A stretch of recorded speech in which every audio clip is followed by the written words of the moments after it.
কৃষি বিভাগের কর্মচারী সংগঠন সাটসায়ের উদ্যোগে মেদিনীপুর জেলা কৃষি দপ্তরের সভাকক্ষে আয়োজিত হলো এক রক্তদান শিবির। এই রক্তদান শিবির ৭০ জন রক্তদাতা রক্তদান করেন। এদিন পূর্ব এবং পশ্চিম মেদিনীপুর জেলার একাধিক কৃষি আধিকারিক সেখানে উপস্থিত ছিলেন। State Agricultural Technology Service Association SATSA কৃষি প্রযুক্তিবিদদের বৃহত্তম সংগঠন এবং এই সংগঠন তার জন্মলগ্ন থেকেই বিভিন্ন সামাজিক দায়বদ্ধতার কাজ করে আসে।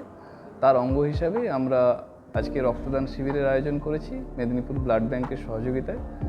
এই রক্তদান শিবিরে আমাদের উপস্থিত ছিলেন খড়গপুর লোকালের বিধায়ক মাননীয় শ্রী দীনেন রায় মহাশয়, উপস্থিত ছিলেন আমাদের পশ্চিম মেদিনীপুর জেলা পরিষদের সভাধিপতি প্রতিভা মাইতি মহাশয়া, এছাড়াও আমাদের joint secretary organisation Shri Goutam Mondal সহ আরও অনেক কেন্দ্রীয় নেতৃত্ব এবং পাশাপাশি জেলার সাটসার নেতৃবৃন্দরা উপস্থিত ছিলেন।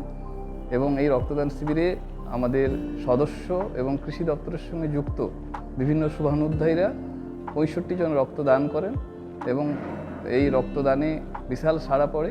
প্রায় 100 জনের মতো ডোনার উপস্থিত ছিলেন। তার মধ্যে 65 জনের রক্ত নেন ব্লাড ব্যাংকের তরফ থেকে।